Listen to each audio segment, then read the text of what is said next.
벌써 한 해가 다 지나가고 크리스마스가 다가왔습니다. 거리에는 캐롤이 울리고 아이들은 선물에 들뜨고 연인들은 사랑을 나누고 솔로들은 2부의 수면제를 아무튼 올해는 코로나로 예년과 같지 않은 상황이지만 모두의 마음속에 행복이 가득하시길 바랍니다. 자, 그리고 크리스마스 하면 빼놓을 수 없는 바로 이분, 산타클로스 할아버지. 산타클로스는 선행을 베풀었던 성 니콜라오 주교를 기원으로 하여 12세기에 프랑스에서 성 니콜라오 주교 축일 전날인 12월 5일 수녀들이 가난한 사람들에게 선물을 주기 시작했던 것에서 유래했다고 합니다. 그리고 어른들이 이때 성 니콜라오 분장을 하고 착한 아이들에게는 상을, 못된 아이들에게는 벌을 주었고요. 이 전통을 네덜란드 사람들이 신대륙인 아메리카로 이주하면서 성 니콜라오를 그들의 발음인 산타클로스로 불러서 지금의 이름을 가지게 되었다는 유래가 있습니다. 아마 아이가 있는 부모님들은 이때쯤부터 착한 일 하면 산타 할아버지한테 선물 달라고 할게 라고 말씀하시는 분들이 있을 건데요. 혹시나 아이가 어떻게 산타 할아버지랑 연락하냐고 물어보면 괜찮아 걱정 마 울어도 돼 사실 산타는 없거든. 당황하지 마시고 아이와 산타 할아버지께 편지를 쓰시면 됩니다. 실제로 산타클로스의 집 주소는 이곳이라서 이곳으로 1년에도 수많은 아이들이 수천만 통의 편지를 보낸다고 합니다. 그러니까 실제로 산타 할아버지는 존재한다는 거예요. 그러니까 우리 어린이 여러분, 산타 할아버지 말씀 잘 듣고 착한 어린이가 되어야 되는 건 사실입니다. 알겠죠? 하지만 사실 산타는 수많은 범죄를 수도 없이 자행하는 무서운 존재라는 것 알고 계신가요? 오늘은 산타가 자행한 범법 행위에 대해서 철저히 파헤치는 시간을 가져보겠습니다. 그럼 그의 범죄 행위에 대해서 조목조목 알아보겠습니다. 첫 번째, 산타클로스는 전 세계 어린이들을 대상으로 약 20억 개의 선물을 주는데요. 하루에 547만 9,452개, 시간당 22만 8,310개의 선물을 준비한다는 말입니다. 이 모든 작업을 산타클로스는 요정과 함께 한다고 하는데, 전 세계 물류업체 1위인 아마존이 현재 물류창고에서 계절직으로 채용하는 인원이 85만 명, 자동화까지는 10년이 아직도 더 필요하다고 말했고, 이 아마존 또한 노동 착취로 인해서 당국의 감시와 견제를 많이 당하고 있다고 합니다.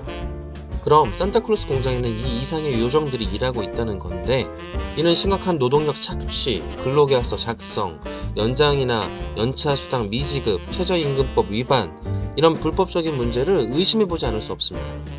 또한 일반적으로 요정들이 어리다는 것을 감안, 미성년자 고용 또한 의심해보지 않을 수 없습니다.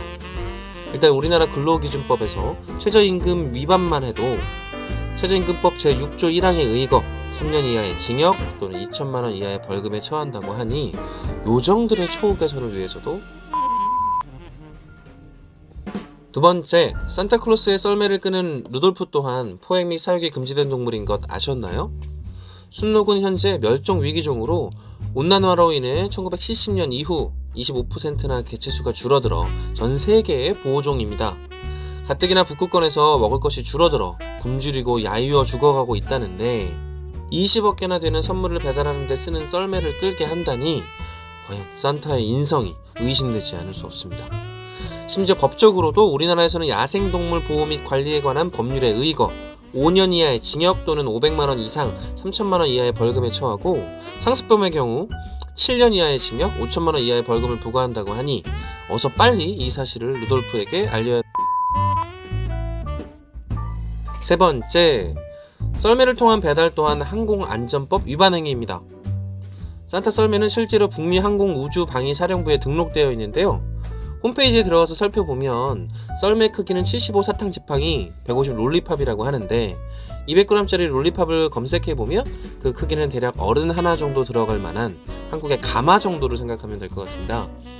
한국의 항공안전법에 따르면 이 정도 크기는 초경량 비행장치로 구분되어서 국토교통부에 신고하고 신고 번호를 발급받아야 합니다. 그러나 산타의 썰매는 미국, 캐나다를 제외하고는 아직 등록이 되지 않은 불법 비행장치로서 신고를 안 하면 6개월 이하의 징역, 500만원 이하의 벌금, 비행을 하면 200만원 이하의 벌금에 처한다고 합니다. 또 하나 걱정되는 것은 코가 빨개서 늘 음주운전을 하는 것으로 의심되는 산타가. 네 번째, 출입국 관리법 위반인데요. 산타클로스는 법적으로 캐나다 국적만 가지고 있어서 타국으로 입국 시 여권이 필수인데 만약 위반하고 타국에 밀입국하였다면 이 자체만으로도 3년 이하의 징역 또는 2천만원 이하의 벌금에 처해진다고 하니 산타를 목격하신 분들의 적극적인 제보가 절실합니다. 다섯 번째로 산타의 과거 주요 침입 루트는 굴뚝이었으나 최근에는 주로 도어락 해킹 등을 통하여 주거에 침입 또는 창문을 통해서 들어온다고 하는데요. 이 또한 주거 침입죄로 3년 이하의 징역 또는 500만원 이하의 징역에 처하는 범죄 행위입니다. 이외에도 우는 아이에게는 선물을 안 준다고 하고 선물을 주는 허위사실 유포죄, 나쁜 아이인지 아닌지 확인하기 위해서 실시간 모니터링을 통한 개인정보법 위반 등의 혐의점도 있는데요. 앞서 말씀드린 5가지 혐의 사실만으로도 산타의 형량은 16년 6개월 또는 1억 이하의 벌금으로 중범죄에 해당됩니다. 이런 중범죄를 몇백 년간 저지르고도 아직까지 잡히지 않는 것을 보면 각국의 정상도 감히 건들 수 없는 엄청난 조직의 수장은 아닐까요? 오늘은 재미삼아 산타의 범죄 형량을 계산해 보았습니다. 여러분, 메리 크리스마스!